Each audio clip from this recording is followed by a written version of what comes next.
Good evening. I'm going to call to order the regular HRA meeting for the City of Richfield. It is February 18th and it's 7:01 p.m.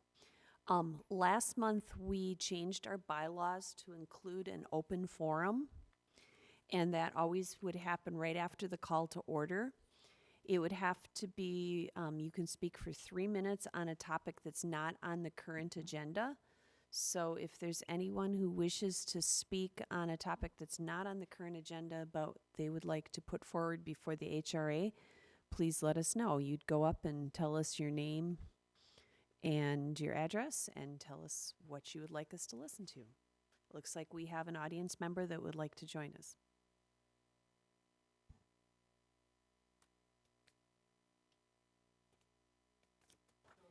Is this on? Yes. I'm Dave Snyder. I'm at 513 West 70th Street. Just wanted to briefly thank you all for your work and for your willingness to listen to community input. I think as most of you know, I've spent a bunch of time, many hours this past summer talking, especially with tenants up and down Lyndale and Penn Avenue, and getting feedback. And I think I want to focus my comments just generally on the need for housing, which can accommodate working families, larger families, folks who need accessibility. And I think that the resources of the community are best spent figuring out how to support especially housing at different affordability levels, including deeply affordable housing, and seeking out developers who share that vision for our community. Thanks for all your work. Thank you. And do we have a paper there for him to sign? Okay, awesome. Did you sign and put your name and address? Thank you so much. Is there anyone else who wishes to address the commission? All right, go ahead and then just state your name and your address, and you have 3 minutes.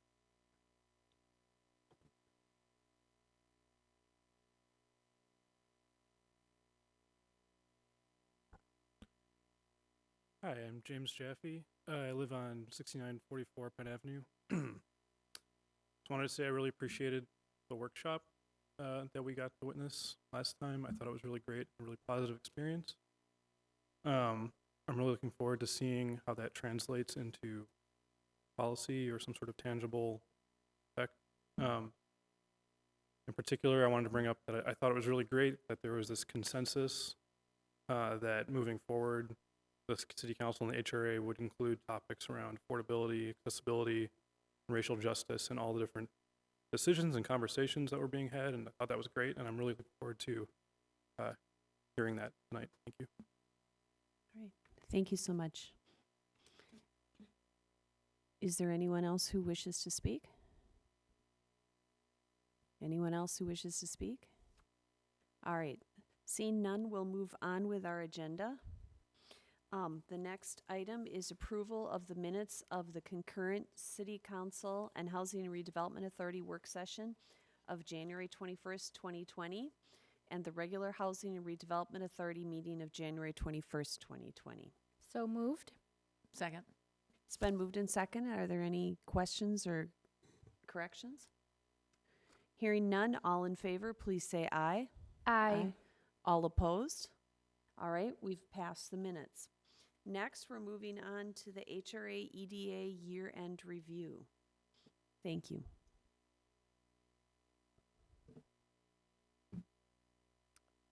Ms. Urban, did you want to introduce our speaker, or do you want me to? I can certainly do that, Chair, members of the HRA.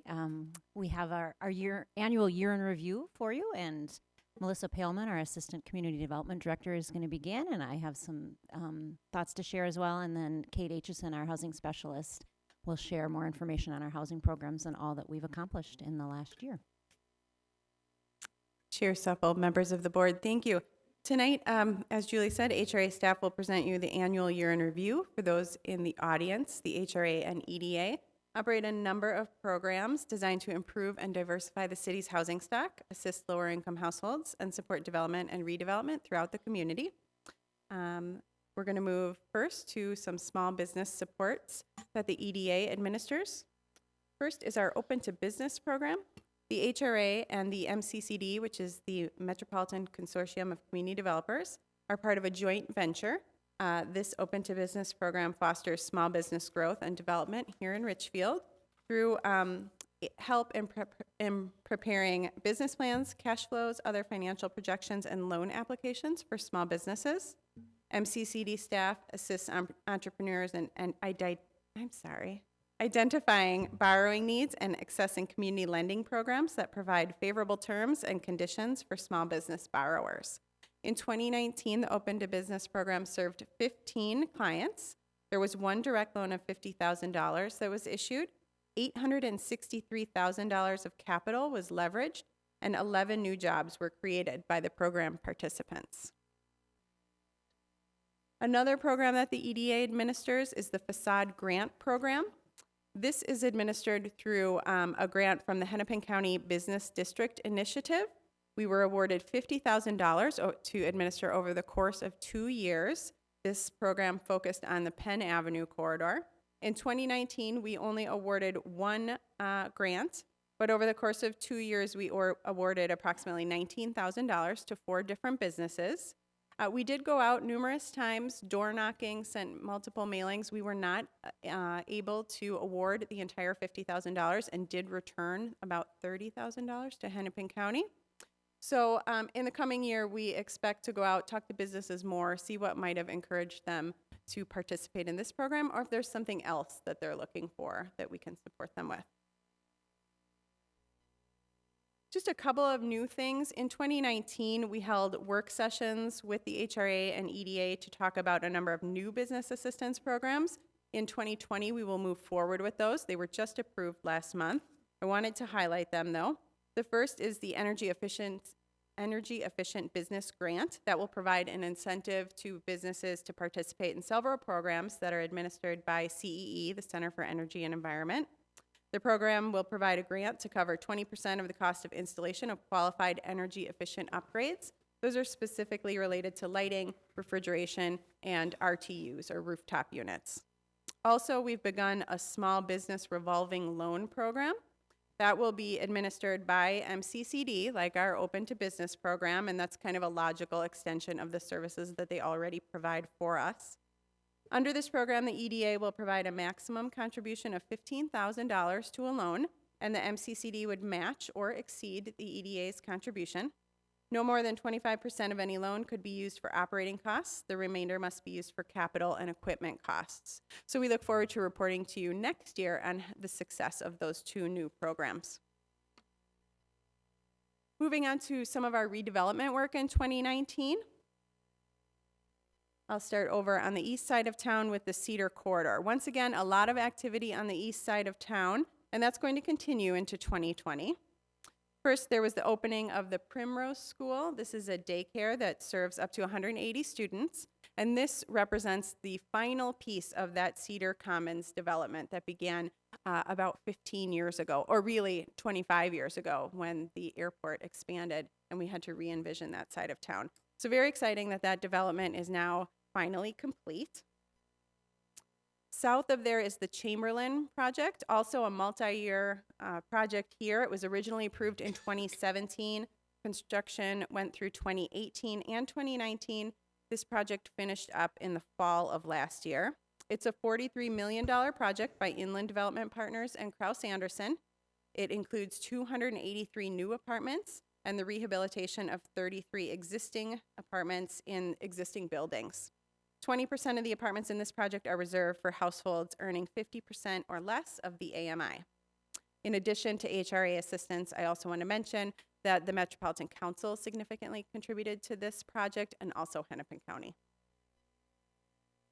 Back on the north side, there's the Cedar Point 2 housing area, now known as RF64. Construction began on this project in 2019 with the construction of the first 8 townhomes. We're very excited to see those going up, and we look forward to that construction continuing this year. In our downtown area, there's the Lindale Gardens project. In 2018, we approved this project. It includes 30 luxury condominiums, 8 rental townhomes, and 66 apartments, 7 of which are reserved for folks earning 60% of area AMI. Approximately 6,000 square feet of retail are also part of this project.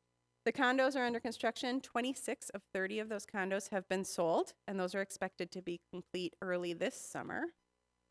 And very exciting, just at the end of last year, first of this year, the Henley apartment project and townhomes opened, and leasing for that project is going very well. I'll also mention the City Garage South project. In May, the HRA approved a development agreement to sell the City Garage South to MWF Properties for the development of up to 55 units of workforce housing. Unfortunately, the project was the first project in the ranking of projects not to receive funds through the Low-Income Housing Tax Credit Program. The tax credit scoring criteria have changed since this application was originally submitted, and MWF are reviewing the application to see whether or not it would make sense to resubmit this year for that project. And then finally, we did make one acquisition this year. We purchased the Bumper to Bumper building, known as the Bumper to Bumper building to many, at 6501 Penn. We had some work sessions last year in September and November to review potential development proposals. The preferred development team is considering housing with potential first floor commercial. And later tonight on your agenda, you'll consider some affordability concepts on that. So I'm going to turn it over to Kate next. Oh, I'm sorry, Julie, for some housing work.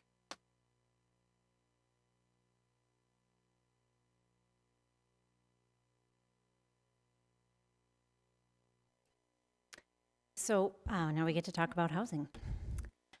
This is just a reminder. This is a chart we put together a couple years ago, and I know you're familiar with the fact that we focus our programs across all spectrums of both affordability as well as homeownership, rental, preservation, rehab, as well as new construction. So we really try to just cover the gamut of needs of housing in our community.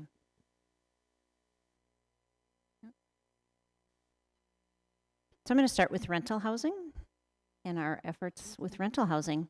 This is another graphic that's familiar to you. We put this together a couple of years ago after several work sessions with you to talk about how do we strengthen our Richfield apartment communities. That is, 1/3 of our housing stock and important part of our community that we is aging and we need to consider. So we came up with 4 goals that we center our efforts around. The first is, of course, to preserve and improve the quality of our existing affordable housing stock while discouraging the displacement of residents. To diversify the housing stock through targeted redevelopment to provide a variety of rental housing opportunities at a range of income levels. 3, to strengthen protections for renters in order to promote housing stability. And 4, to provide support to renters and apartment owners and managers to facilitate those successful apartment communities.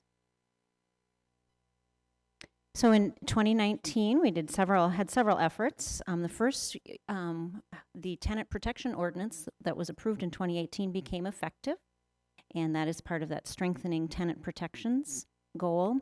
There were 10 sales of 139 units that we were able to track and keep track of. And I would say that the majority of those we feel were very positive sales. They went to owners who are committed to providing quality, affordable housing in the community. We also identified our NOAA buildings, those larger ones, in an effort to, again, that preservation and improvement to get a sense of what might be at risk and what are our resources. We did a pilot project at Richfield Towers, part of supporting our renters and apartment communities. That's something that we'll talk about a little bit later. A memo was provided on that. And then finally, just to talk about our inclusionary housing policy, that was also approved in 2018, but is in play. And we have had some conversations about how we might strengthen or make adjustments to that. And just to point out that we, as part of our diversifying our housing choices, we have, through that policy over the years, created 57 new affordable units and then rehabbed and preserved 33 units.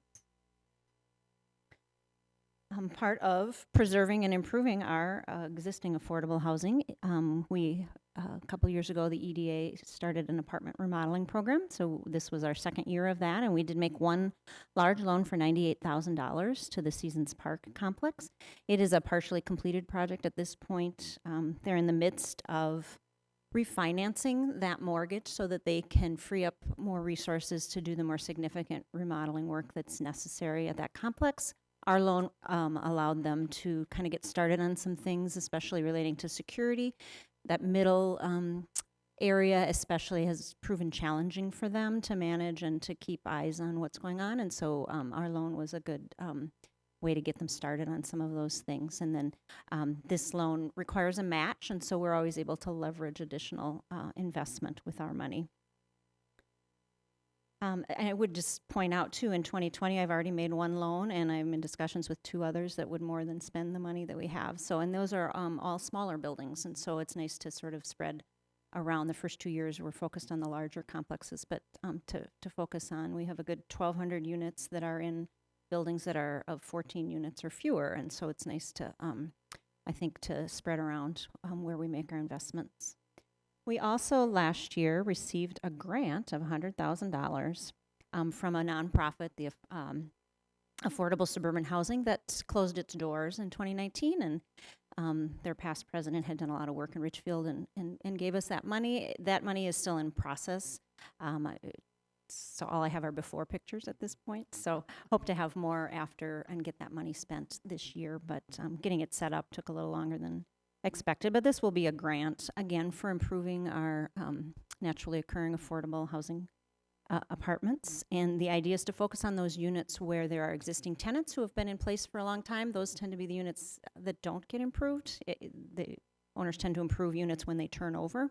And so we have actually a lot of tenants who are longtime residents, and so this was sort of a special opportunity to do something for those tenants and units. As you know, we also are active in providing rental assistance for our lowest income folks, residents in the community. We locally administer the Section 8 Housing Choice Voucher Program, which is a little unusual for a community of our size. We think it allows us to really administer that program in a high quality way with lots of good customer service from our staff. So we do provide those housing choice vouchers. In 2019, 348 households were served through the program. And then our closer to home, our Kids at Home program, we locally fund and provide for, it's a 4-year shallow subsidy program for people who have, families who have kids in Richfield schools. And it's been a very successful program. We add supportive services through our Kids at Home program, through our Parent Share program, which provides support in terms of financial counseling and parenting and wellness and a variety of topics. And it's really a community building opportunity. In 2019, 21 families were served through the Kids at Home program, and there were 45 children that were served through that and provided with housing stability. And we would like to celebrate a little bit and just mention back in December that the Kids at Home program turned 15 years old, and we're very proud of that fact. You'll see in the news now some people talking about local rent assistance programs designed around family stability, talking about, oh, it's a new innovative program, but we'd like to point out that we've been around for 15 years doing this important work. So since 2004, we've served 151 families through our program. And just wanted to include a testimonial from one of our participants. They're so grateful for the program that you are providing. And so I'm just going to read it because I think it's neat to hear that personal thank you. I just wanted to update you on my housing situation. I've made it through the pre-approval phase, and after giving it much thought, I'm very excited at the opportunity to become a homeowner in Richfield. I'm only in the beginning stage, but I am so grateful for you, Ms. Tam, and the Kids at Home program. I never would have imagined 5 years ago that something like this could be possible for my family. Our future is bright. We love the city of Richfield. I'm a success story in the making. Thank you for sharing the information about this program, because otherwise we would never be able to afford to remain in this community we have come to love so much. So, and the Ms. Tam she's talking about is Tamara Weir with People with Capes, who provides our Parent Share program and is just a really vital part of this program. And I just want to hats off to Tamara for the amazing work that she does with our families. And just finally, something that we are trying to do a little bit more outreach. You know, it's a small program, so we can't market it too extensively because we can't accommodate a great number of people, but we do have our flyers now available in both English and Spanish, and so working on making sure that we reach and provide that opportunity for all our families. And I'm going to pass it over to Kate, who's going to talk about our single-family homeownership programs and others. Thank you. Good evening. So first, we want to just cover, I think, one of our accomplishments that we're most proud of for this year, our first-time homebuyer program. It started in late 2018, and so we had a full year in 2019 of running the program, and we're really proud of how it went. We have a program, and it's to get up to $15,000 towards down payment assistance for first-time homebuyers in Richfield. Initially, we had hoped to just offer it to Richfield renters who are buying, but that became a little too challenging, especially in this market where prices are so high. So later in 2019, we opened it up to all first-time homebuyers, and they are eligible to get $10,000 in down payment assistance. And then if they happen to be a Richfield renter, if they have children in the household or somebody with a documented disability, they're eligible for another $5,000. So they may get up to $15,000. And that's a no-interest forgivable loan. It's prorated 10% each year, and so at the end of 10 years, it's completely forgiven. There's a handout as well. I gave you a few handouts today, so that's one of the handouts. So this year, in 2019, we closed 7 loans. We approved 7 loans, 6 were closed in 2019. Of those, 4 were households of color, 2 had household members with a disability, and 4 were Richfield renters. A total of $90,000 was lent in down payment assistance, and we're planning to increase the funding for the next year. Right now, we're kind of in a tight spot where we don't have a lot available, but more will be available mid-year when fiscal year 2020 begins. We're also working to promote homeownership. Our program and then our partner organizations that work on homeownership counseling, lending, special advising for people. And so we developed this flyer that's also in your packet of information, and we are working to translate that as well. Moving on to Richfield Rediscovered, that's our new construction program. We had 4 homes completed in 2019. 3 of those were applications from late 2018, and then 1 was begun and completed in 2019. We also have 1 application pending for the construction of 5 new homes at 6812 Emerson Lane. This first is the address that you approved was for 6933 Oliver. It was a kind of a triple lot that was subdivided and 3 new homes were built. So this is a photo of the 3 new houses. 1 credit was issued because 1 substandard home was removed from the property, but they all turned out really nicely. They were all appraised in the mid 400,000s. This is at 7324 Girard. It was a lot owned by the HRA and sold for construction of a new home, and this home finished and appraised, I think, around 400,000 as well.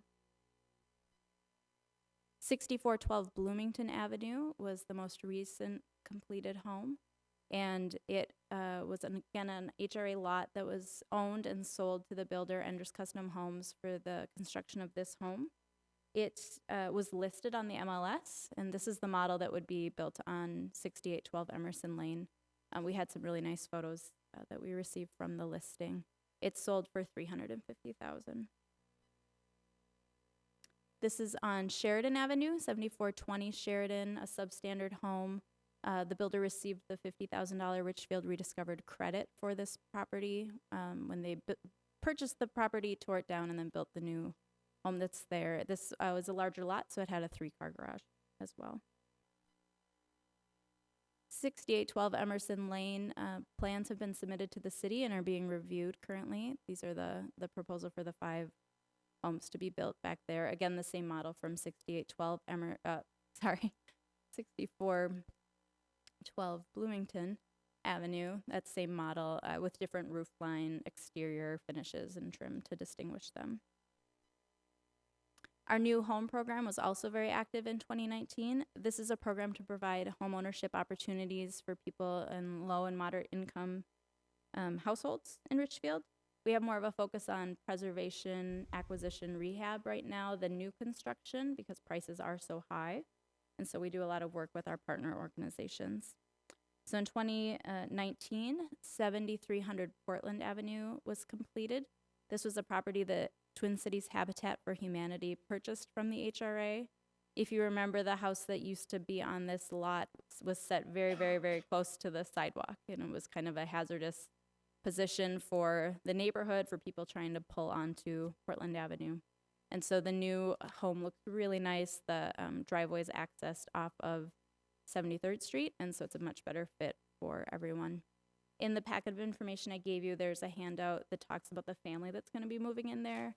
It's a woman with 4 children, and they're very excited. I think they closed this last month.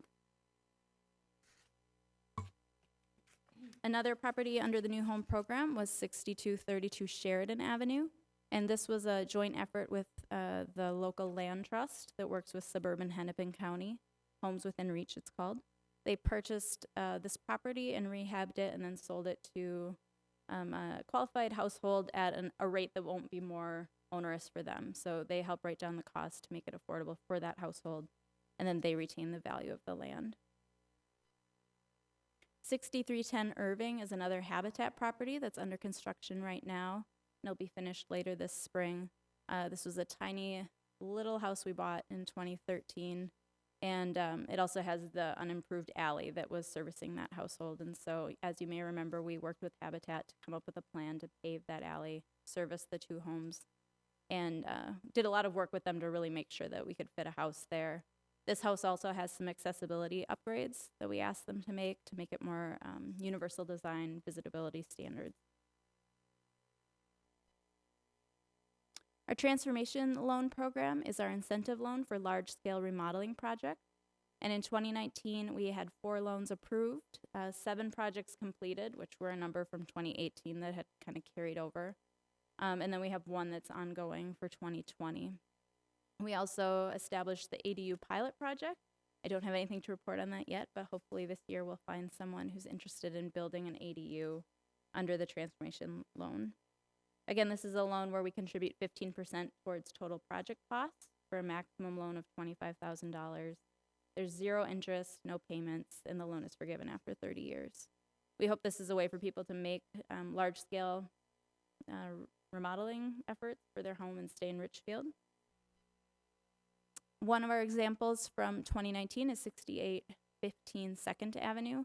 It's a little difficult to see, but this is a kind of a main level Rambler remodel. They opened up their main level floor plan, they added hardwood floors, and they really made that dining space more functional, kind of that pass-through dining room that a lot of Ramblers have. They opened that up, and then they added a master suite addition on the back with a full basement. This is a fun project, and I hope they'll be on the home tour some year. But it was a household with one of those tiny little one-stall car garage. Am I saying that right? One-stall car garage in the back. And they were also looking for some more living space. And so they combined those 2 needs. And we asked them to utilize an architect in trying to figure out how to do this. But what they ended up doing was building a 2-car garage and attaching it with living space above. So they added 3 bedrooms and 2 bathrooms above with the 2-car garage below and attached it to their existing home. This was a house that was generous enough to appear on our home tour, 6714 11th Avenue. And they did a big project where they put an addition essentially across the whole back of their home. And they expanded their kitchen, their bathroom, and one of their bedrooms. So they really got a lot of those kind of Richfield home issues with your small bathroom, your small kitchen, no storage, and they addressed all of those with one project. 6708 Irving was a kind of a whole home remodel and reconfiguring, and they did a lot with their half story and kind of making sure it was more functional for everyone. They had a bathroom up in that half story that they were able to reconfigure and make more accessible for everybody in the household. 7225 Oak Grove did a kitchen remodel. You can see the dog in both kind of the before and after pictures there. And they came in late late in 2019 and received a partial loan. We didn't have a lot of money left to fund them completely, but they were interested in taking advantage of the program, and so we were able to help them out a little bit. 6632 Stevens, another property. You have a growing family trying to just make your Richfield home work for you, expanding the kitchen, bathroom, and then they also had a breezeway that wasn't really working very well, and so they were able to incorporate that into their dining space. Here. CDBG is one of the funding sources that we use for a number of our program, and in fiscal year 2019 we received just over $192,000. We covered a couple of these categories as well, but one thing I want to point out is that our service dollars for CDBG are now allocated as a group. So there's a number of suburban Hennepin County communities that come together and do a group allocation. And so we funded our own programs here in Richfield, and then we had about $30,000 of service dollars that were allocated for our community as well. Deferred loan is a long-standing program here in Richfield. We've had a number of loans reach their 30-year maturity date in the last few years, but this is really a program to help serve our kind of low and moderate income households that need to make health and safety maintenance updates and don't have the cash to put siding on or get a new roof or get a new furnace. So in 2019, we had 7 projects completed, 12 projects began. We have 23 households on the waiting list, so we always try and give people the heads up that it's not fast money necessarily. But we also had over $55,000 repaid in loans where people have sold their house and moved on, and they repaid their loan at closing.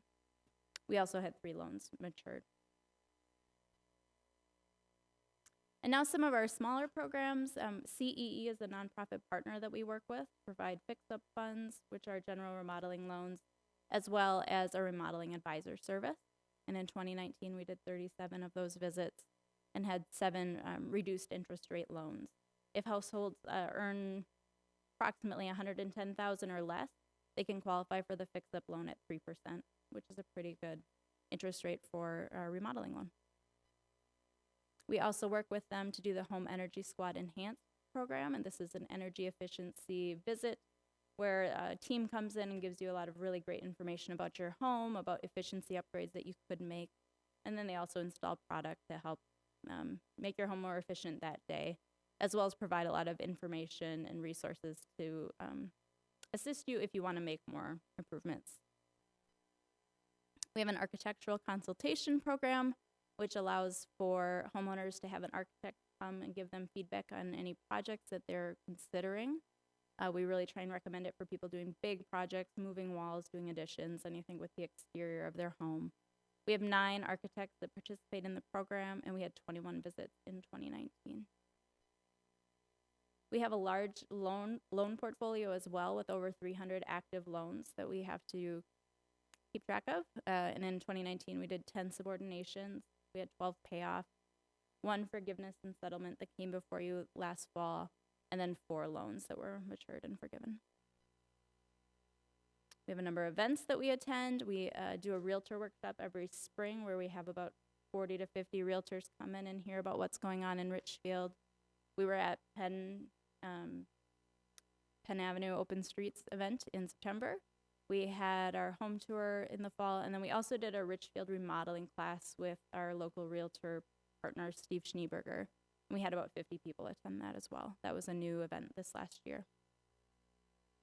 Our home tour was held in early October. We had over 300 people visit the houses. We saw a number of you out that day as well. 6 homes featured on the tour, and they were all very generous in letting us look at their projects, learn about their projects, and chat with them and get a lot of really good information. This is our staff. We have 10 people kind of running these programs. Some of them really don't appreciate me putting their picture on our slideshow, but they do really good work, and this is them and us, I guess. So with that, me and Julia and Melissa can answer any questions if you have them. Are there any questions, Just a comment. comments? Hey, go ahead. I'm very impressed. I know that you've been doing all this work, but seeing it all in one spot at one time and looking at the numbers, it's very impressive, and you guys are doing great work. I'm really pleased. Go ahead. I also don't have any questions, but just more comments. Thank you so much to our staff for the years of work that you guys have all put behind this. I do think it's really helped pay off. It's paid off and really built the Richfield that we see today and that we're very proud of. And I appreciate the work of staff in leading those efforts that other cities are looking to now and saying are innovative. We've been doing a lot of these things for quite a while. And I know that there's several residents, and maybe you're not a resident as well, or maybe you're a small business owner, but there's so many things that, as you can see from this presentation, we're here to try to provide support and partnership with you to locate your business, your family, and lay your roots here in Richfield. And so there's so many different ways, whether you're looking to open a business, to rent, to own. There's a lot of options to build your home here. So hopefully you all maybe can share this information with your friends, with your neighbors, and get connected with us because there's a lot of programs that we can help get you connected to. But thank you to the staff, many accolades to the work that you guys have done with limited budget in considering everything. And we've done quite a bit of work and have been able to leverage a lot of additional funding. So thank you for your leadership on that. Thank you. I would also like to recognize all the work that you all have done, and it's amazing, as Commissioner Sandal said, to see it all in one time. One thing I wanted to draw attention to is you mentioned that we were working together with people with CAPES to kind of do a needs assessment at the Richfield Towers, and we just got the report back from that in an HRA memo, and I thought that was really valuable information, that they looked at what the needs were and how the county could help provide, supportive services for people. They talked about that some of the recent renovations that happened, people have been happy with the results of those renovations. And they also found that one of the issues is that some of the people were having trouble with issues like hoarding, and they were trying to find a way to help them so they could address the safety needs, but also help the person so that the person can stay in that home. And so I think that was a good use of partnering with a nonprofit to try and help support residents. So thank you again for that. Any other comments? Everything's been well said. I would say that the magic of how everything works is the staff and all the pictures that were shown. We get to vote on things, we get to talk about it, but the real work is done before it gets up to the dais up here. So that's what I really appreciate, is the information we're provided, so we can try to make the best decisions possible for the good of the entire community. So thank you much for that. Right. Thank you. Moving on, we have next is approval of the agenda. So So moved. moved. It's been moved and seconded to approve the agenda. All in favor, please say aye. Aye. All opposed? All right, we've approved the agenda. Okay, now we're going to our acting executive director, Julie Urban, for the consent agenda. Chair Supple, members of the commission, thank you. The consent calendar, as you know, contains several separate items, or just one item sometimes, which are acted upon by the HRA in one motion. Once the consent calendar has been approved, the individual items and recommended actions have also been approved. No further HRA action on these items is necessary. Tonight, there is just one item on the consent calendar, and that is consideration of a second amendment to the contract for private development for 6812 Emerson Lane, and that is to correct a legal description. And that concludes tonight's consent calendar. All right, are there any questions? I had one question in the staff reports. It talks about having full cooperation from the property owners. Could you just, for conveying the property to those owners, so does that mean offering that they purchase that property behind their home, and that we would need full cooperation for that? So we call it the flagpole parcel, crosses, I believe 9 or 10 individual properties, and it really doesn't work to just, if there's one of the people in the middle, for instance, is interested, but it doesn't work to just cut out in the middle. So at this point, we just recommend that we will hold that property. We would have to, again, have everybody sort of interested if we were going to divide it up into individual lots for everyone. So staff already went through that process and not everyone's interested.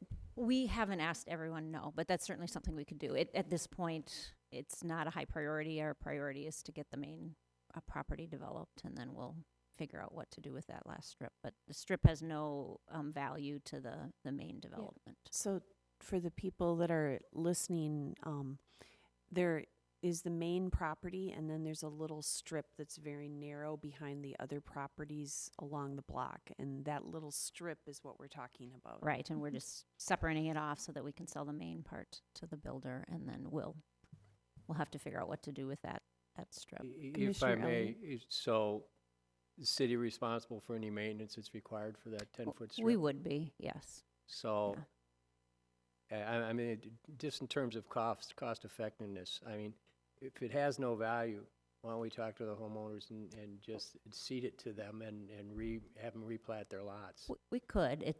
There's quite It a makes bit more of quite a sense bit to of me. administrative work behind that. So again, it's Right. not a high priority Well, at this point. my guess yeah. is they would probably Mhm. if there's a cost that would accrue to them, my guess is they'd share on that and everything, just try to get it.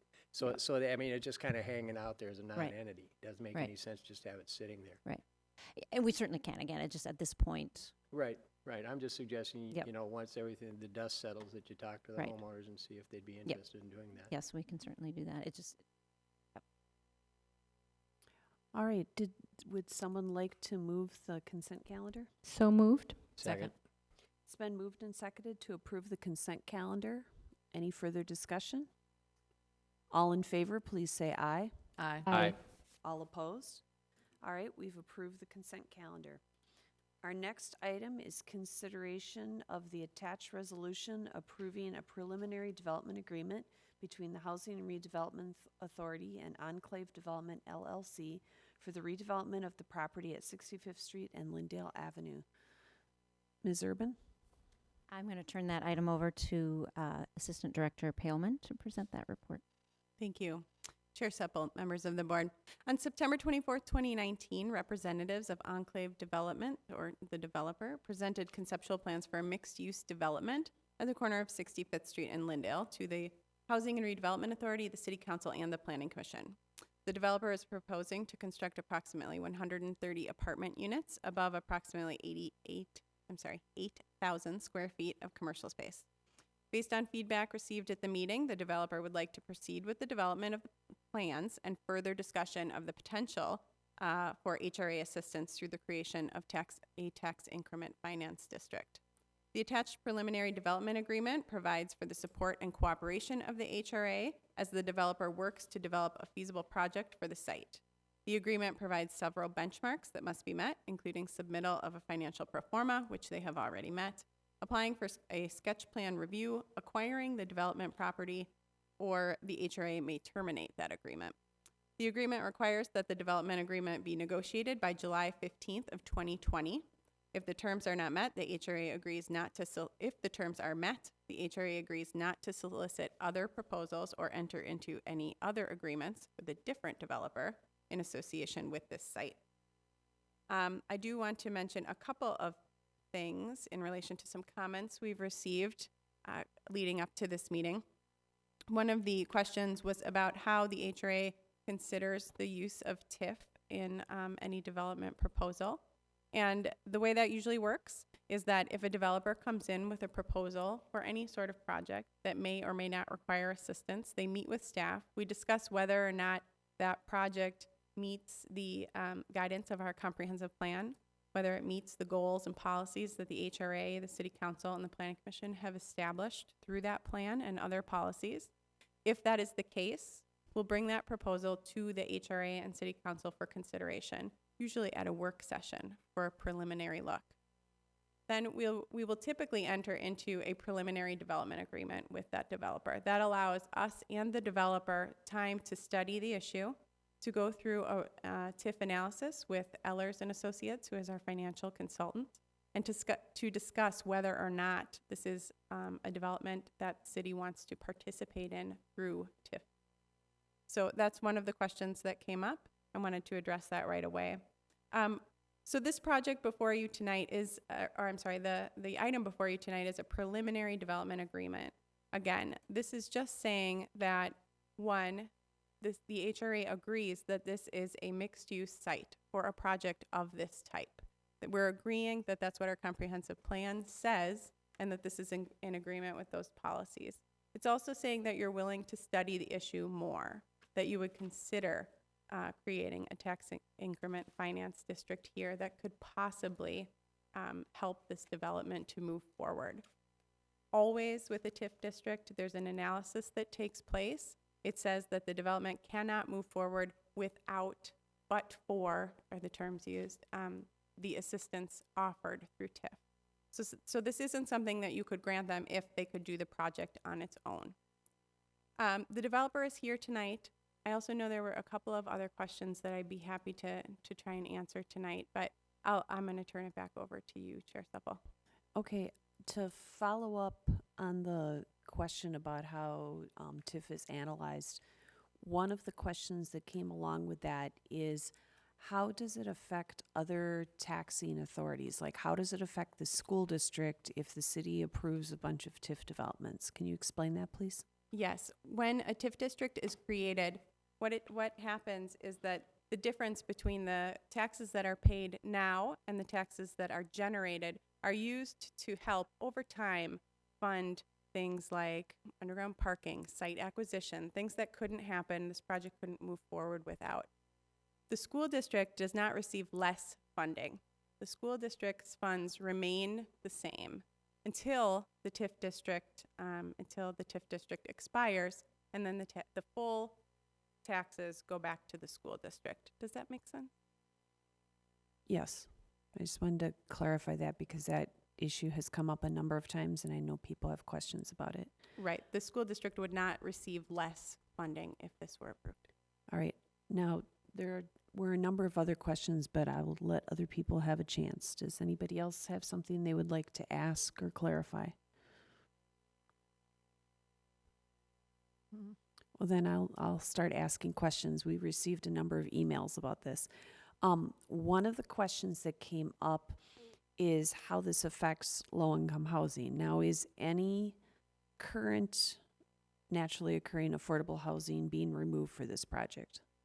Not that I'm aware of. There is one single-family home that is owned by the property owner that will be part of this development area. I don't know the status of that home. That would be a question for the property owner. But otherwise, no.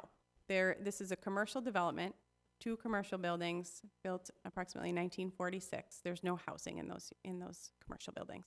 Okay, because there's been a number of discussions pro and con about this, and I'll make both arguments so people are aware of them. One is that because this is not proposing to put any affordable housing as part of it, that it misses an opportunity that we could have more affordable housing. The other argument is that if you fill that market niche of market rate housing, there's less pressure for gentrification, so there's less of displacement of people. So there's arguments and differences of opinion on both sides of that, and that discussion has been pretty robust, and we've been getting lots of emails about that there should be consideration of what's the long-term impact of what we're doing. Is it going to force people out of housing? Is it going to lead to gentrification? And what's going to happen? And so I just wanted to throw that out there and present both sides of the issue. Go ahead. Could I ask a follow-up question to that? Go ahead. So, looking at the long-term impact of this development, in terms of our role in providing TIF to this development or any other development and the way that this development area is zoned, what does it look like? I mean, what are our options to consider different types of proposals that are coming in? So say, is there a path to say we are interested in looking at affordable units in this space because we would be using TIF, and what about if something like a gas station or something else was interested in that space? How does that work with the different types of proposals and uses when we look at the long-term future? Okay, I'm going to take that in a couple Yeah. of chunks. First of all, this is a preliminary development agreement. If you approve the preliminary development agreement, it says that you will not entertain other developments while this agreement is in place. What it does not do is say that the discussion over affordable housing in this proposal is closed. My understanding, and the developer is here, they can speak for themselves, but my understanding is the developer is not opposed to providing affordable housing as part of this project. We did provide some numbers on preliminary pro formas and how those numbers are working out, and at this point, even with available tax increment, those numbers are not penciling out for this to be a viable development if the units are provided. The developer has not closed that discussion. This preliminary development agreement does not close that discussion. It says that we want to continue talking about it with them. It gives them that security to move forward and understand that we are not entertaining other development proposals right now. Any other Thank you. follow-up If I questions? may, has there been inquiries made by anybody else other than the Enclave Group? My understanding is that there are other people interested in land in this area. There are some commercial users that are interested in land, but the property owner would have to answer whether or not there have been specific inquiries. There have not been any to staff. Okay, because that's all I was asking about is staff. Staff has not heard anything directly, no. Go ahead, Commissioner Sandel. Yes, thank you, Chair Supple. My email is down, and so I have not been a party to any of the emails that you've been involved with or seen. Would you repeat for me again what the argument was regarding that somehow, I mean, there is no housing in this particular place now, that somehow that would affect housing in the future and gentrification? I didn't follow that. One of the arguments that was made was that if we put all market rate housing in there, it kind of creates a trend of gentrification, and that this might be an opportunity to have a mixture of affordability levels so that they didn't want to lose that opportunity for low-income housing. So that was one argument that was made. Another argument that I've also heard is that if you provide some market rate housing, it takes the pressure off of wanting to gentrify other areas so that it allows some of the naturally occurring affordable housing to remain thus and takes the pressure off for gentrification. So I don't know the exact answer for that, but there's two counter arguments and differences of opinion. Okay, thank you for I would just letting me suggest hear that gentrification is a concern or a question. That's exactly what's been going on in our downtown area for the last 15 years. Why would this then be gentrification of something that we've fully redeveloped over the last 10 or 12 years? I think it's a misnomer in the sense that they may have some concerns about what's going there, but gentrification just isn't the proper word for it. That's what we're trying to do to our downtown. Okay. Other comments? I have questions on a different topic, but I want to make sure I don't close this one out if people want to talk more about that. Still on this On item. this item. Yeah. So another item that was brought up when we did the work session on this is there was concern that there are a number of small businesses that are currently at that location. And one of the things that came up in a later work session for the EDA was grants for relocation if we displace somebody by some kind of a redevelopment program that we do. And I know we haven't put that into place. Can you talk to us about where we kind of are as far as whether or not we've looked at displacement grants or relocation grants or any plans for how we could help those businesses that would be affected? Thank you, Chair Supple. We have begun to look at a program that could offer possible assistance when businesses are relocated because of redevelopment. I mentioned the two new programs that the EDA adopted last month. Those are the first two programs, and what we hope will be a number of programs to help small businesses in Richfield. At this point, we're having some internal discussions about what a relocation program might look like, but we don't have anything ready to bring to the board yet. The developer and property owner did hear those discussions at the work session in which Enclave presented, and they have worked out a purchase agreement that actually doesn't close on the property for a year. Hearing the concerns over small business relocation, and their solution is to offer those businesses close to a year to find a new space. One of the other things that happened in the last year is that we updated our comprehensive plan, or last year and a half. As part of that comprehensive plan update we had a market study done in the 66th and Nicollet Hub area. And what that found was that there are actually, significant vacancies in our downtown area, that the retail footprint is larger than what the community can support there. A lot of retail has moved to the freeways, to 494. We have large retail in Edina and in Bloomington, very close to us. So this is very much a commercial, a neighborhood commercial center, and that the retail footprint in that area is perhaps just too large. So there are a number of vacancies where potentially these small businesses could relocate. As part of that program, the developer and property owner have put off any potential closing on the property to help with that. We, as an EDA, do not have a program yet. Okay, thank you. Other questions or comments on that?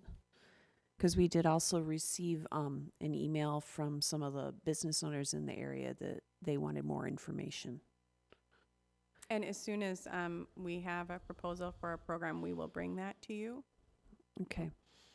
Any other discussion? I had a follow-up question to that, Chair Supple. So in terms of informing the tenants, could you just share a little bit more about, in these type of redevelopments, what the landlord can and cannot share, and when that information can be shared with tenants, just to help educate everybody and inform us? Right. I can tell you kind of globally what would make sense for a landlord to do. A landlord wants to keep their center as full as possible. That provides their income. When a development or a proposal is very preliminary, they don't necessarily want to put all of their tenants on notice because that it may not move forward, and then they've gone ahead and they've lost those viable businesses.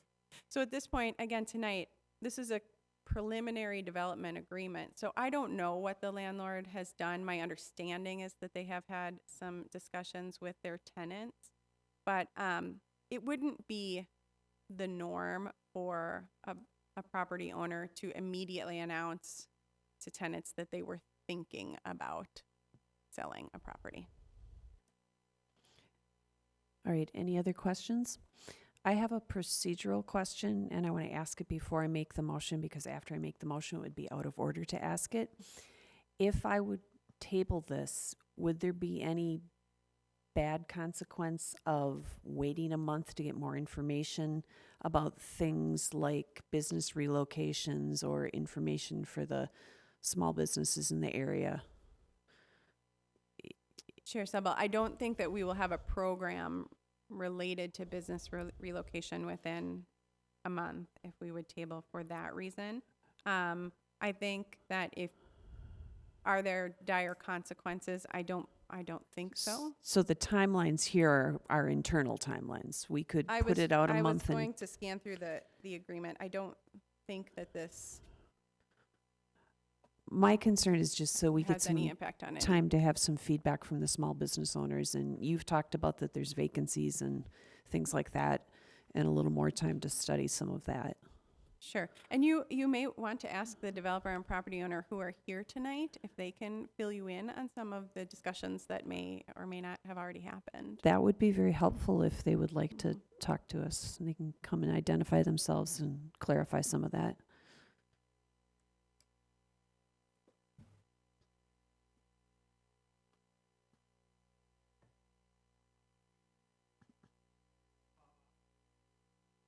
on? Oh, there we go. Austin Morris, Enclave Development. First, I want to say thank you to the HRA. You guys are really fortunate to have an HRA like this because most communities don't. So I love the presentation and really impressed. Wanted to first ask Melissa on regarding the pre-development agreement, just so I have clarification on it. Some of the discussions related to tenants specific to the duration that they're going to be here is cause for pause until we have anything to move forward discussions. And that's the challenge that we're in, kind of a limbo period with. Are we moving forward with something, or is it too early to start having those visits? Because I'd love to meet with the tenants and understand their situations and challenges and concerns related to relocation and what opportunities exist in the community, et cetera. But we're kind of in this in-between period that I'm frankly not sure how to navigate wisely without getting ahead of myself and then going back to, oh, we don't have a pre-development agreement, so we're kind of talked when nothing was reality. So I don't know, can you clarify that? I don't know that I have any great advice for you.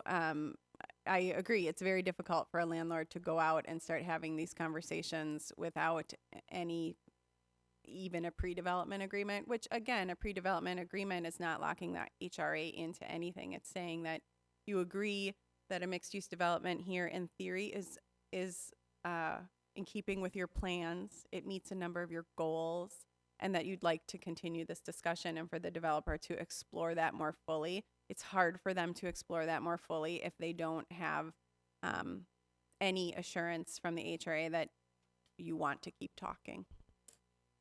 So I'm sorry, I don't really have any great advice for you there. Yeah. And I'd be happy to share more. I just, this is kind of an interesting limbo period. So I'd love to share more about the development and about us and what we do, et cetera, but I also want to stay in order and answer any questions you guys have.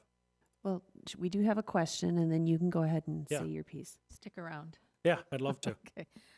If I'm reading this correctly, it indicates here in our staff report that some of the things that you would be doing, you'd have to meet some benchmarks, including submitting a financial pro forma, applying for a sketch plan review, and acquiring the development property. And so at this point, you aren't a landlord. You don't even own the property. Am I correct? Bruce does. So Yeah. that's where we're under contract under the premise that we could redevelop the property, but we wouldn't close on a property, and nor would anyone in the Twin Cities Metro close on a property that requires TIF assistance based on the density and needs for this specific development unless they knew that TIF assistance was possible, or you'd be signing up for failure. So So it seems to me that the developer at this point has no authority to tell the tenants anything. They don't control the property in such a way that they could do anything. From my perspective, it makes sense to go forward, work through your process, and get to the point in this July when you can come back and see, how things shake out. And if what I was hearing earlier, that that you're going to allow the tenants to remain for a year, if that's accurate, that's a year and a half for people to decide what they want to do. And it's always a risk. I'm a business owner. Yep. My landlord could decide to sell the building, and I have a lease, but my lease will expire at a certain point, and then I'm out. So, that's a normal business risk. yeah. So, Yeah, and the challenge with these developments, if I just touch on, you have so many different pieces to the puzzle, and it's a big puzzle with any dense development, especially in a community. I look at, I drive Lindale and fell in love with downtown community as a small community member. I'm from Fargo, North Dakota, so we have a small downtown, and it's gone from here to here over 20 years, and there's lots of kind of scary things that happen along the way that people are afraid, what if we don't add this? What if we do something wrong? And it's come together extremely nice. And I love walking Lindale, and I went to the co-op a couple times, and just a fabulous area with a ton of potential.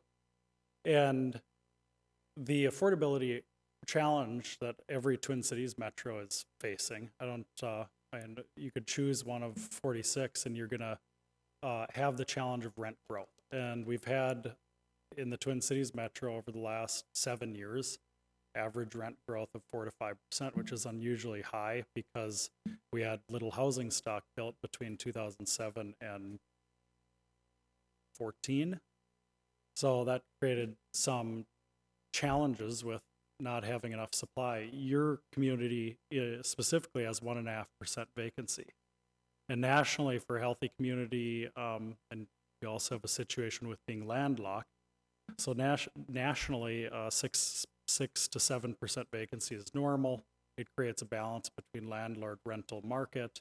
Rents usually go up 1.5%, which is easier for people to handle.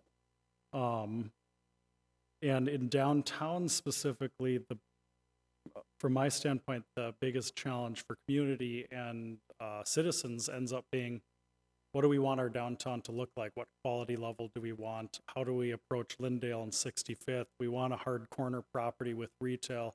We want pedestrian walkability. We want activity level on that main level, which I think our design does a fabulous job of. But the affordability component is extremely challenging on very tight sites, on hard visible corners that naturally the community and departments want a certain level of material palette on the exterior. We don't want horizontal lap siding here.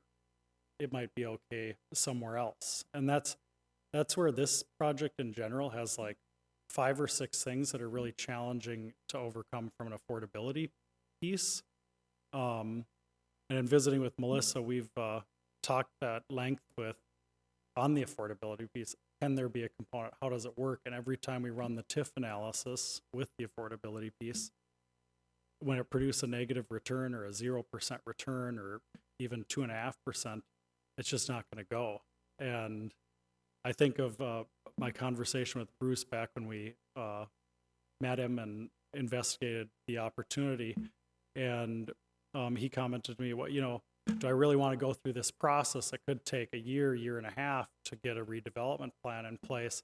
Or do I sell to people that have approached me that would be simple and easy, which would be sell it to somebody who wants to build a single story retail or office building or something to redevelop the property based on its current zoning. So they don't have to go through the process of upzoning. They don't have to go through the process with the city. They go redesign the site and get a building permit. And you look at this corner and you drive by it and you can picture 30 years from now, 40 years from now, 50 years from now, this area should have more density. And adding housing stock, just like Fargo came out with their Go 2030 plan, and it said, we need 5,000 additional housing units in Fargo's downtown, which is this small area, but that's how many housing units you need to support the quantity of retail space that we have. Unless you want an event space downtown that requires all of your community's participation for street fairs and wine walks and all that stuff to come there to support your downtown. So there's so many parallels that I love this project, and I think it has tremendous potential, but it's not without challenge. So I'd be happy to field any questions. Are there any follow-up questions for the developer? Melissa had a comment. All right, go ahead. And I think Melissa had Melissa a comment. did. I'm Supple. sorry. I wanted to comment based on Commissioner Sandal's observation about the commercial space. And I do want to make sure everybody realizes that this property that is for sale. The property owner has indicated that they are willing to sell. And so whether or not these tenants at some point need to relocate, that's probably going to happen, whether it's as a part of this development or, someone else, a commercial developer, a single-story commercial developer coming in. At some point, this is, our market study indicated that this is some of the oldest commercial development in not only Richfield, but South Minneapolis. These buildings were built in 1946. They're older than the hub. these buildings are going to go, and the property owner is looking to sell. So while I agree we should continue to explore options for these current tenants and see if there's anything we can do to help, not moving forward with a preliminary development agreement is probably not going to stop that transaction from taking place at some point. All right, Commissioner Sandal? I have one other comment. As I said, I'm a business owner, and I officed on Bloomington and Lake in South Minneapolis for 25 years before I relocated my business to Richfield. And so I hadn't been back there lately, and then I had an appointment in that on Lake Street area to go drive down Lake Street, and it was an eye-opener how many new buildings I saw. And I used to be active with the commercial club on Lake Yep. Street, and it was amazing. I mean, how much housing unit has gone in, all the way, Lynn Lake and Hennepin Lake and moving east. It's an amazing amount of development there, and that's not easy development to do either. No. Because you're landlocked, you don't have parking. And it's riskier and it's more Yeah. challenging. I mean, this site is, we haven't even begun because we need a pre-development agreement to start doing our due diligence. But once you get into geotechnical and, now we need geopiers because the soils are challenging. And you get into these issues that simply make this way more intense and way more expensive to do than finding a site that has more room. Like our site we have a site in Maple Grove that'll be next to a Hy-Vee. That's a simpler deal to get done, but this one's really exciting, and I'd love to work with you guys on it. Right, thank you. Did the landlord, the current owner, wish to say anything? That'd be great. So I just wanted to clarify, you're saying that it is for sale? Yes. And so whether this goes through or not, somebody probably will be buying. I get pitched probably, at least with a phone call from some kind of a broker, every 3-4 months, I suppose, something like that. Okay, are there other questions? I have a question. Are you able to share the types of uses that folks are interested that are calling you? Mostly it just gets to a point where they want to know what I want for the property, what I'm interested in selling it for. There have been like standalone buildings, I've been told. They throw me a variety of ideas, but nothing specific. All right, thank One you. more thing, if I may Go ahead. share, of the building that I have, until I heard the conversation, I wasn't really sure, but I'm going to have to guess I've probably got 18% vacancy, something like that, 18% vacancy. And I'm going to say 80% of the leases that I have are month-to-month leases. And these go back, some of these go back 4 or 5 years without any rent increases. And originally what inspired me about these guys was redevelopment, like an apartment complex. It's kind of neat. I mean, I like it. And I was kind of hoping to be a part of it to some degree as an investor. Talking to these guys, that's way over my pay grade. I mean, I literally fixed the toilets there. I mean, literally, I fixed the toilets, paint the outside, and I fixed the windows. And when people have a problem, I try to fix it so they don't have to go outside because it costs them a lot of money, and that's how I lose renters. But getting a little bit too tired to do that, and just trying to find a soft landing, I guess. Mm-hmm. All right, Commissioner Sandal? Having heard Melissa tell us how the process works and hearing the developers tell us the same thing, and now from the landlord, I would be ready to go ahead and make a recommendation on the process, if that's okay with the group. And then we can talk about it and go from there. Okay. I would follow the staff's recommended action by moving that we approve the preliminary development agreement between the Housing and Redevelopment Authority and Enclave Development LLC for the development of properties at the northeast corner of 65th Street and Lindale Avenue. And number 2, authorize execution of the agreement by the Housing and Redevelopment Authority Chair and Executive Director. And if there's a second, we can talk about it. I'd second. Okay, it's been moved and seconded. Discussion. I would, if I can speak to it. Sure. Yeah. Given the fact that this is a preliminary agreement to allow the developer to go forward and figure out, does it make sense financially? It allows the staff to work and see what makes sense. We can look at what options in terms of whether we want to consider TIF to do different types of housing and affordability and what makes sense. And also the fact that this is part of our downtown, and we do have some recommended things that we'd like to see down there, and part of it is development. And it's a 1946 building. It's been added on to numerous times Yeah, over the years. I yeah. think that was the original construction So- right around there. Melissa would know better than I Yeah, would, I and suppose. You know, I'm sure it could use improvement. I've been trying, but it's. Yeah, I understand that, Yeah, but it's. over time, things just tend to run down. Mhm. When my current landlord, when I moved out to Richfield, he literally built my space from the brick walls in. I mean, he had gutted the space. My partners and I have literally remodeled probably Yeah. 65%, 70% of the inside of that space ourselves, literally, Yeah. which is what got it to Yeah. affordability for us. So Yeah, it's a good living. I'm not complaining, but Yeah, so it makes sense to me for the city to go forward with the HRA and the developer and the landlord to see if this is something that will work. It sounds like we've got a year and a half, and if the tenants are month to month, they need Yeah. to be aware of that. I think the way the purchase agreement is tentative, assuming all the stuff works out, I think closing date February, was it? February, next year, so. Okay, so that's, you know, a word to the wise.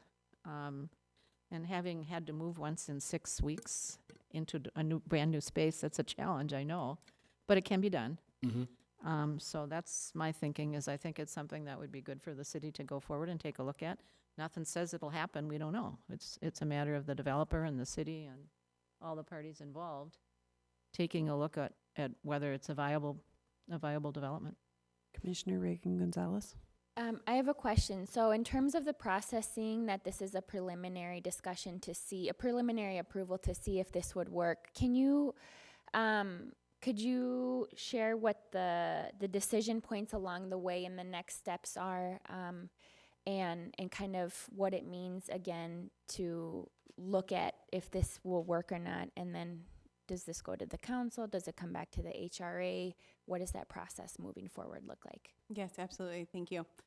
There are a number of benchmarks in this preliminary development agreement. The first one is for a sketch plan review. That would bring in some preliminary site plans so that our various departments could take a look at it and see that we make sure physically a project like this is going to work on the site. They'll also be required to submit a revised pro forma. Right now we have some preliminary pro formas. There were some numbers included in your staff report. That's where the project sits right now, but as the developer continues to do their due diligence, they will submit a revised pro forma, and we'll start running those numbers again with our financial consultant. Looking for opportunities, again, the door on affordable housing is not closed here. What do those numbers look like in the various permutations? And then a development agreement, this preliminary agreement requires them to come back by July, the end of July this year, to the HRA and talk about a final development agreement, whether those numbers can work, what those numbers look like in terms of affordability, or is it a contribution to the Housing and Redevelopment Fund. We'll explore those things and bring it back to you this summer. So does that mean we'll have more information and it will come to a vote at that point? Yes. Okay, thank you. Just to, if I may, Go ahead. clarification, does it come back to the HRA or to the city council or both? It will, I believe it will go to both. It will come to the city, to the HRA, and then it will also go to the city council. The land use plans, those specifics will go to the planning commission and the city council. Okay, thank you. If I Go could ahead. follow up. So again, we'll do all of this will happen, and then they will come back to the HRA and say, here's what we've come up with. We've explored all of these different options. Here's the way that we'd like to move forward based on those different options, looking at affordability, affordable housing, and various things. That's correct. Thank you. Yes, staff will work with the developer to come up with the proposal that we think can meet the most goals that the HRA has set forth. Mhm. So I had a number of questions, and I was considering tabling this until next month, but it sounds like the result would be if I tabled it, then we couldn't find out the answers to a lot of things. If we do the preliminary, we could get the answers and decide whether to vote it up or down in July. But what you're saying is if it gets tabled, they can't talk to the businesses and the tenants and things? Well, the developers has indicated that until they have some sort of assurance from you that it's difficult for them to move forward. That's additional money that they're putting out, additional resources that generally a developer is going to be uncomfortable doing until they have some assurance that you're willing to at least consider this project in some form. So yes. So if we would go forward with this preliminary development, I do think we need to talk about what's going to happen to the businesses that are currently there and what we can do, because we don't want to lose those businesses. And I do think there should be ongoing discussion as far as housing and that type of thing as well. So Yes, and I think that EDA, HRA staff can commit to both of those things as we move forward. because I do, so we would be able then to decide in July one way or the other once we had that additional information. That's correct. Other questions or considerations?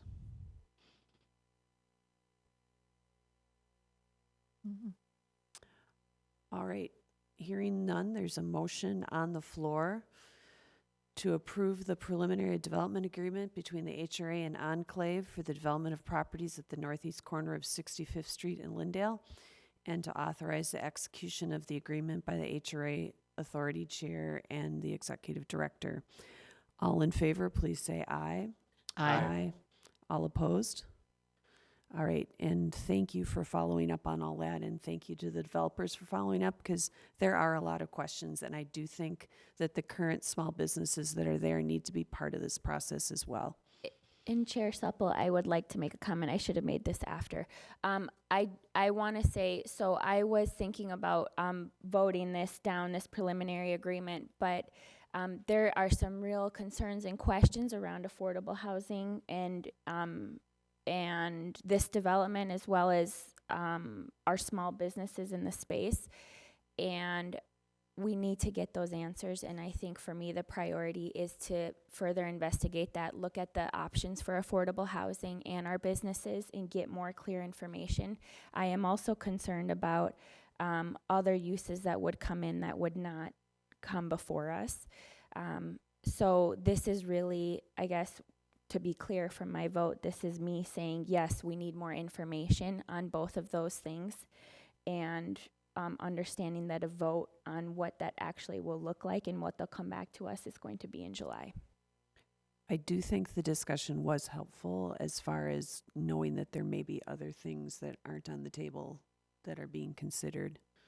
And I think getting these questions answered will be helpful.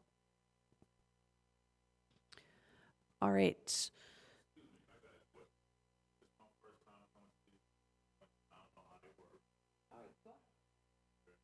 Go ahead.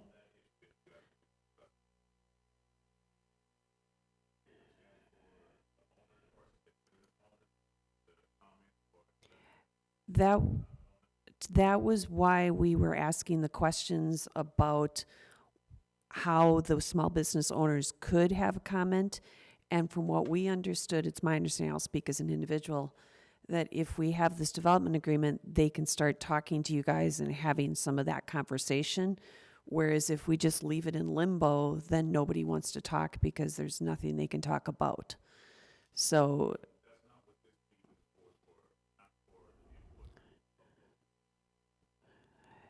well, the decision will be made in July based on all of the input that comes in on whether to go forward.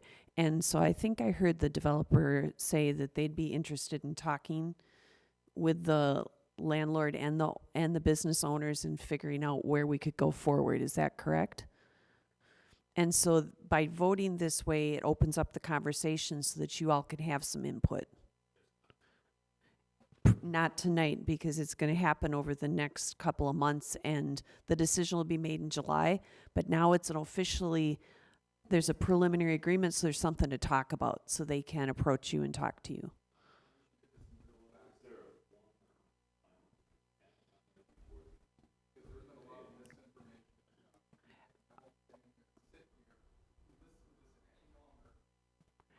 Um,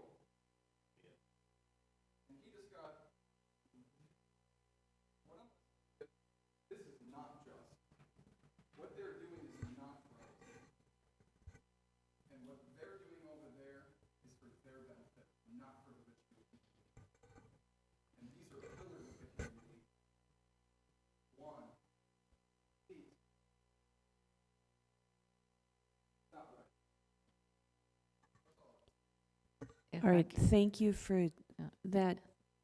that information. And is there a process that we can figure out somewhere along the line to get that community input assured? Chair Supple, right now, the HRA does not have a role in lease negotiations between tenants and the property owner. Okay, sir, just a moment, let her answer.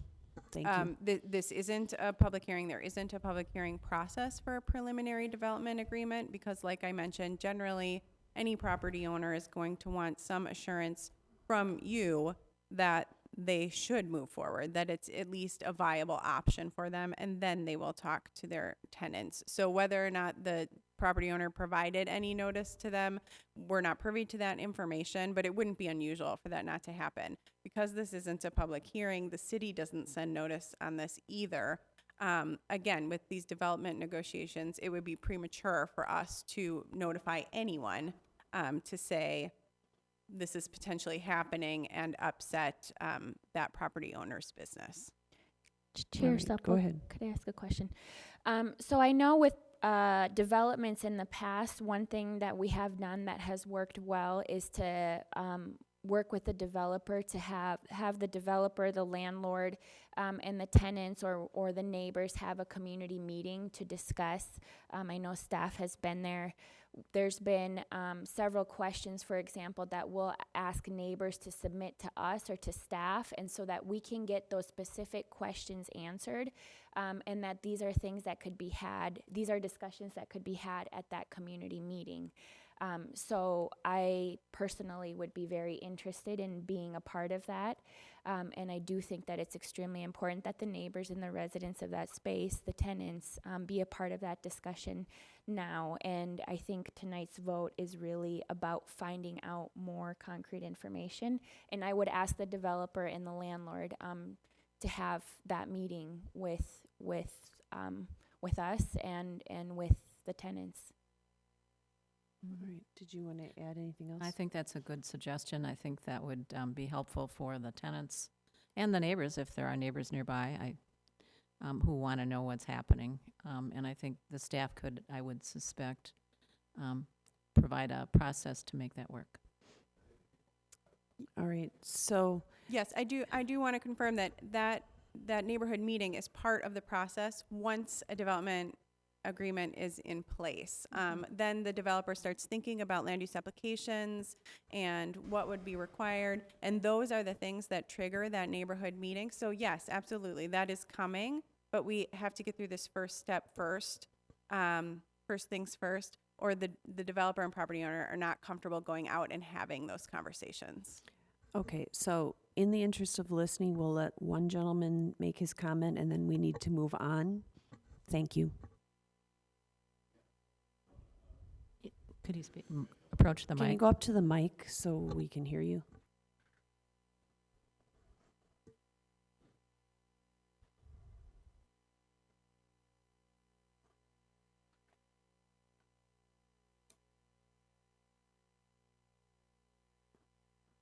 Yeah, Peter Gingrandi. I'm the owner of the Enchanted Rock Garden at 6445 Glendale Avenue South.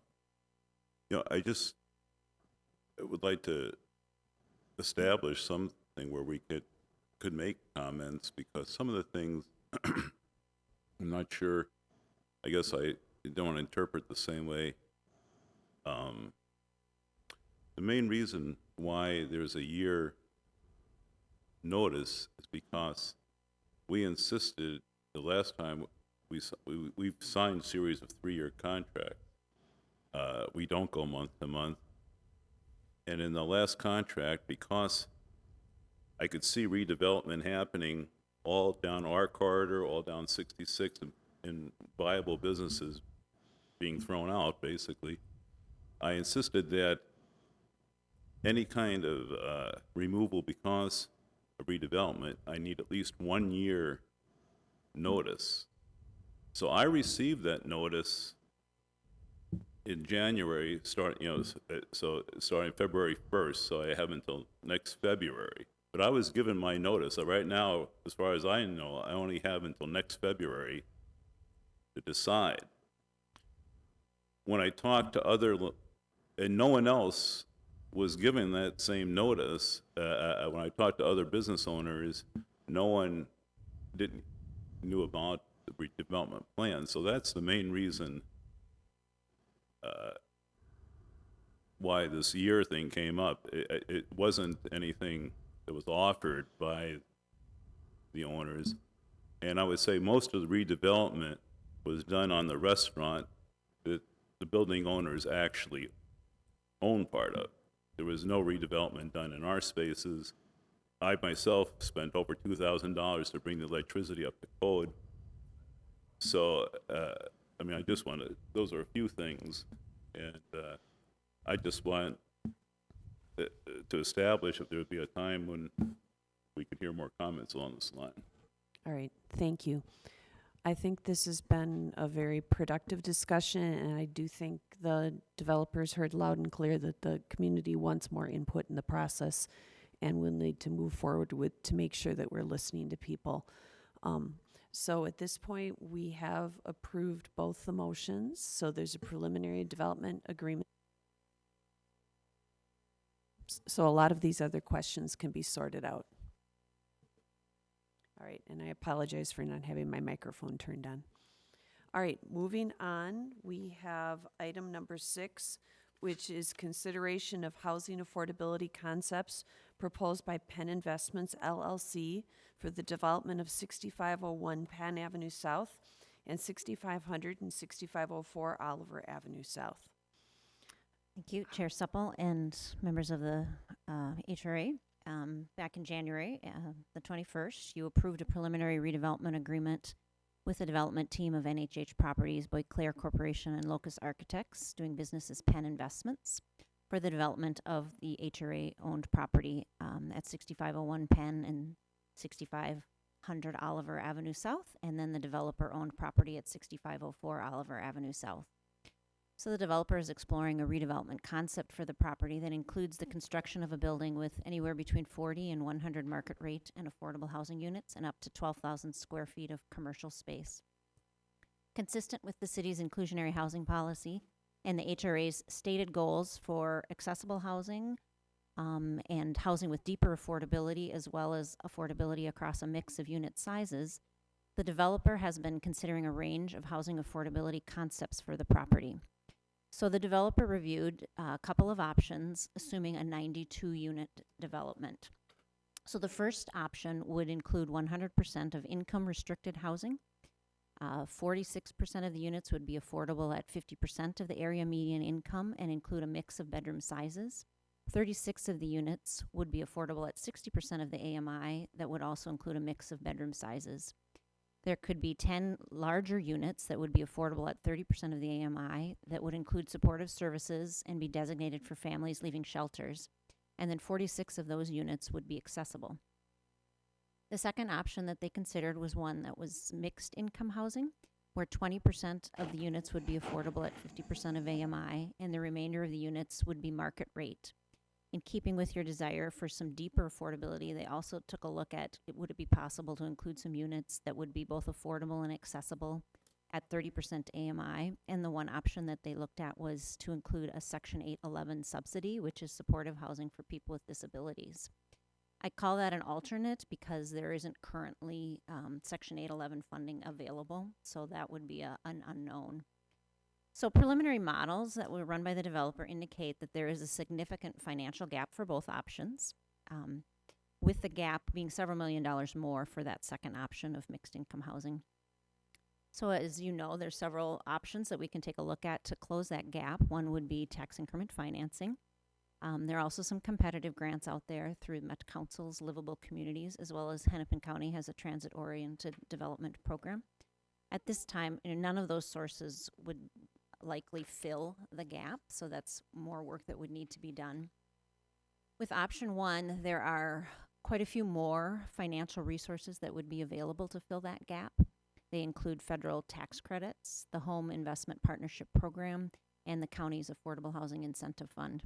These are competitive funds. However, the project concept of option one was designed specifically to meet the different strategic priorities of those funding sources in order to successfully compete for those funds.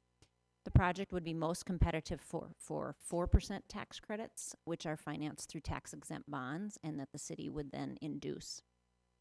In option two, the mixed income option, there is a possibility for those 30% AMI units if Section 811 funding is made available. The funds aren't currently available, but might be made available later this year or in 2021. Up to 25% of the units could be made affordable with that subsidy. Whether or not this project would be competitive for those funds is unknown at this time. It really varies depending on demand and what other projects are out there. The greater the number of units, typically the more competitive this application would be. And the Section 811 units would be required to be fully accessible. And preliminary estimates of that are that it's about $5,000 per unit to take a Type A unit or even a Type B unit and make it fully accessible. In the case of option two, I want to point out that this location on Penn has site constraints. It's a small property, and which means they're going to be providing limited amenities, really limit the projected market rate rents that could be obtained in this option. Another option for addressing the gap in this option could be to remove the commercial space, which would allow for enhanced amenities. So this might be able to increase the projected market rate rents, which could increase revenue and decrease the gap. So in the deeper affordability, sort of to sum, we've talked about, you have a lot of different priorities, and so I think what we need from you now is sort of to tell us what's most important to you. You know, if deeper affordability is a high priority, then option one really offers the greatest opportunity to obtain that affordability, as well as more resources to fill that gap that exists. If you are more interested in the modest affordability that a mixed income project would provide, then you have to understand that maybe eliminating the commercial space might be at least one necessary step in order to create a successful project. You know, as of yet, unidentified additional resources and or other changes could also be necessary to close the gaps of either of them. So what we're looking for from you tonight is, you know, which option do you prefer that we focus on, understanding that, you know, we may not be able to come through with either of those options, but that's what we want you to pick one for us to explore so that we can put our attention towards those. And just want to mention that just keep in mind timing. The funding sources for many of these have deadlines, and so we do need to be moving forward if we're going to meet this round of funding. And I want to apologize that Lori Boy-Claire and I had a misunderstanding about tonight's meeting, so she's unable to be here, and I apologize for that. Hopefully I can answer the questions that you might have at this time. All right, are there any questions? I've got a question, and I apologize, I missed the last meeting. When we met with both development groups, When I walked out of there, and Ms. Beauclair had talked about the 100% affordability, and we talked about that. If you're going to educate the public, you better be out there doing it now. Number two, I don't see either of these options as viable. We're cramming it down. In my recollection, the other developer already owned one of the houses and had at least a seminal plan for moving forward and extending it out because he had been talking with the K-9 people. So I'm wondering why, that Ms. Beauclair and her group got this, because it didn't seem walking out of that meeting that the understanding was that they had the better program. But I'm looking at these now and looking at viable options. Why are we even pursuing them? I mean, the chance of success, and we've had some success with funding, and more often not. We're looking at this, and maybe we got to blow it up and start all over again, because I don't see either of these coming through, and we tie that property up for another 6 months, 9 months, or a year, and we haven't made any progress. So I was surprised when I saw this on the agenda, and once again, I apologize, I wasn't here the last meeting, but this just isn't going to work, and I'm recuse myself. I'm not going to vote on either option because I don't think either is viable.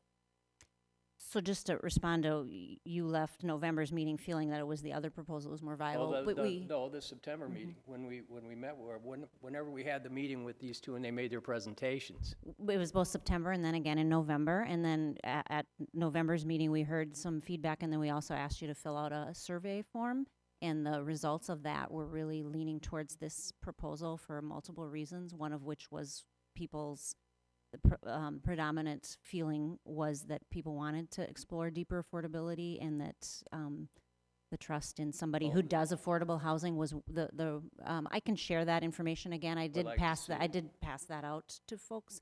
But so that's where we came with this group. I mean, we can go back to the drawing board, but the gap's going to be there regardless of who we work with. And in speaking to that, that property that the other folks had under contract, this developer has since purchased that property. Okay, well, that's new information too. Yeah. So I think we had just been aware of that in January's meeting. Yeah, when you were. Okay, well, able to I'll be there. defer to the rest of the other members because I just don't think either one's going to work. Commissioner Sandal? One of my concerns in this, and I'm fine with our 20% affordable housing in our overall development, and in particular developments. I think Richfield has done a pretty good job of doing that, or trying to do that at every time some new developer comes along. And then I shake my head when I look in the newspaper and some northern suburb is putting in a $450 upscale market rate building with no affordable housing. And why are we struggling so hard to do all the affordable housing when nobody else seems to be doing it? All of the development that Edina did near the Byerlys, none of it was affordable. You know, they didn't put anything in that was affordable for the average people. They put in upscale housing. And so I'm okay with doing 20% because I think we should be doing our fair share, but I am not comfortable with doing 100% affordable in one building. I'm concerned about that. So, I don't know, maybe we can do something with the accessible housing, and that I think is even more expensive, I believe. I don't know. But, you know, putting some units in that are accessible, even if it's a fewer units, but doing what we can to make them accessible. Do you have to have, I assume you have to have an elevator to be accessible. Mm-hmm. So you're going to have a bigger unit or a bigger building to do it. But I guess my concern, and you know, you look at the numbers, and clearly it's going to take TIF to do anything, it sounds like. And I'm not opposed to TIF because we've used it very wisely over the years and done very well with it. But I am not comfortable with having 100% affordable housing, low-income housing in one building. I just think we need to spread it around in the community. We do a lot of other things to provide assistance to people so they can move into a home or move into affordable housing, but I just don't want it all in one building. I guess I would take the opposite stance on that, in that We have a lot of market rate housing in that area of town. And so having one building that's 100% is not gonna, like, then there's gonna be a mix within the neighborhood. So that isn't an issue. My concern is we don't have hardly any housing for people at 30% of the AMI. And that's, to me, a bigger concern, that there's not anything there for those people. And it talks in here about having some bigger apartments. So like if somebody, like a family is moving out of homelessness and they have a place to go, that's a need we haven't filled. I think if you look at the overall neighborhood, we do have a mix of market rate and affordability. So having one apartment building that is 100% affordable wouldn't be an issue for me. And it fills a gap that we need to fill, because we don't have anything to help some of the people that are coming off of homelessness. And like, I have kids at school that would love to be in those apartments. They're sitting in shelters right now for the homeless. So I think that's a need that we have, and that's my 2 cents worth. Okay. Other commissioners? I would just comment, I have no problem with having 10 larger units affordable at 30% AMI and the rest market rate. I mean, that would be one way to solve your problem. I just don't, my perception, and I recall, I don't remember the name of the development that was up in one of the northwest suburbs, which they essentially removed eventually because they were, they had a bad reputation and the housing was not taken care of, and they eventually bulldozed them all. And if you remember, there was a lawsuit about it, and some of the funds from that were used throughout the city to help fund affordable housing. And I don't remember the name of it, but it was a development up there. And I just think I think you ought to be able to move into a place and not have people know, oh, you're in the low-income housing. I think you should be able to move into a facility that people don't know what your income is, with the rest of the world all in the same building. And that's what we have on, what is it, Lyndale and, is it Lyndale and 65th? There's no further, which one is it down there? I mean, there's 20% affordable housing in that building, but other people are paying market rate. And you don't know anybody, whether any particular person in that building is in any particular, what they're paying for their rent. They're not stigmatized. All right. Thank you. Other discussion? I would just like to weigh in as well. I am in support of option 1 for many of the same reasons that Chair Supple has shared as well.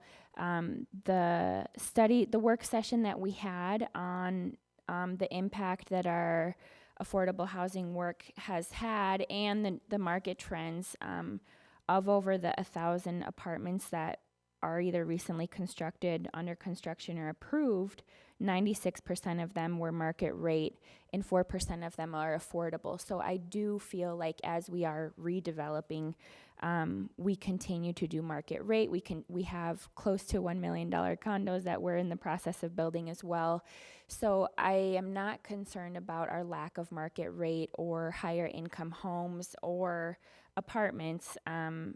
And given the demographics of our school and the incomes of our school and of our families in Richfield, I am very concerned about being able to keep affordable and diverse housing options for many of our existing residents and future residents. And I see us doing quite a bit of market rate and diversity on the higher end for housing.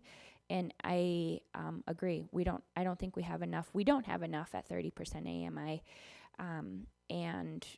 And I think this is a good proposal. May I ask a question? Go ahead. I'm sorry, was the 1,000 units you mentioned, was that all in Richfield? Yes, so there's a housing fact sheet, and maybe staff could send it out again, Sure. because I don't know if Commissioner Elliott was at that one either, but so it says there are 1,028 apartments that are either recently constructed, under construction, or approved in the planning stages here in Richfield. Of those units, 96% of them are market rate, and 4% of them are affordable. 55 existing units will have been or will be rehabbed. So there's a lot of other information. But Are those 1,000 units all, are we contributing TIF or anything to them? Because that's the only leverage we've got. correct. If we're fine, but so I need to know if those are all benefiting from HRA money. I don't know if they are. I'm assuming So- not. Then it's a false premise. No, so that's counting the Novo and Lunds, which aren't receiving city funds. I So didn't- it was just purely, this is the number that are being constructed, and then of those, which Okay, but- ones are But affordable? the only telling fact is how much have we contributed to, because that's who our housing guidelines apply to. If Mhm. they're self-funding, they don't have to build affordable units. Right. Well, then don't give us information that it's a false premise. You gotta break it down, I mean, because you I can use certainly that to provide that leverage. information. It's still 50, what is it, 55 units are affordable. Yep. 4%. So minus, we can do the math, what's 200 in the Novo and... Sure, so of the 600 to 700 units that we have assisted, 55 of them are affordable. Okay, that's your estimate, right? So about Yeah. 10%. So when I look at that, I understand what you're saying, Commissioner Elliott, and I'm looking at redevelopment and the units that are coming into the community overall, and we do have leverage in the HRA. And so when I see these numbers, to me, it makes the option of number one more appealing because this is the only leverage we have, and the dent we are making as a whole is pretty small. And I am concerned about maintaining and creating affordability, and we are doing great in the market rate area. Unless there's been a market change in the last survey that was published in the Star Tribune a couple years ago, we were at 29.6, so we stand above what our housing guidelines are in the first place. And I'm not saying we want it to decline in any shape, but once again, and with Commissioner Sandal, you better do a good job of selling the neighborhood. Yep, and you're talking about the percentage of affordable housing that we have. Well, no, I'm talking about 100% affordable housing in one unit, in one area. I mean, what I'm telling you is there's going to be a pushback, and you better educate them because not everybody thinks the same way you do. Absolutely. All right, is there any further discussion?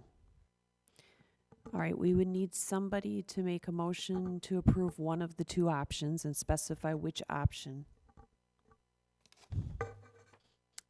I would make a motion to approve option one of the two affordable options and direct the Penn Investments LLC to continue to explore the feasibility of option one for 6501 Penn Avenue South and 6500 Oliver Avenue South. Second. Any further discussion? All in favor, please say aye. All opposed? No. No. All right. So if we have a tie vote, I believe that the motion fails. And so we would have to wait until next month when we have an odd number Sure. of commissioners. Yeah, so if we would wish to reconsider it. Yep. So I mean, I heard feedback that I can share with the developer that there's a mixed feelings about moving forward. So I can share that with them and see what their comfort level is. Could you also share Commissioner Sandal's suggestion of combining parts of both options to have an option 3? Well, I mean, that would be option one if Section 811 housing was available. The only way we could do tax increment would be with a redevelopment district, because currently 30% AMI you don't get credit for.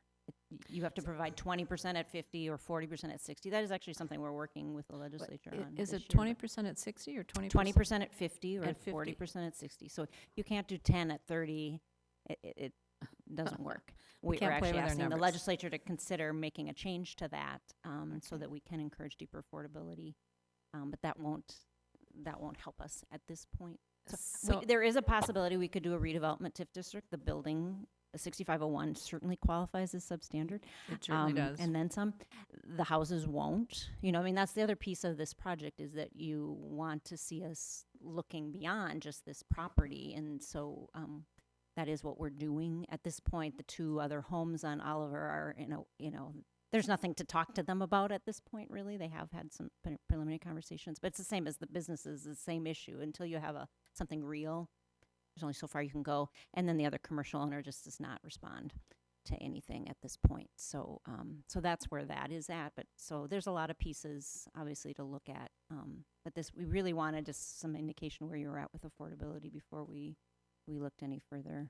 So you've had informal feedback on both sides of the Yes. issue, but we did not pass the motion. So we, at this point, At this move point, forward. it gave me some guidance. Yep, and there's some additional information. Yep, I can send out to And folks. And Could you explain to me in the option 2 what the alternative is there? that would be if we could do some additional units affordable at 30% AMI. One of the funding tools that's available is project-based subsidy, so a project-based Section 8 that would be specific to folks who have disabilities, Mhm. and they would receive services.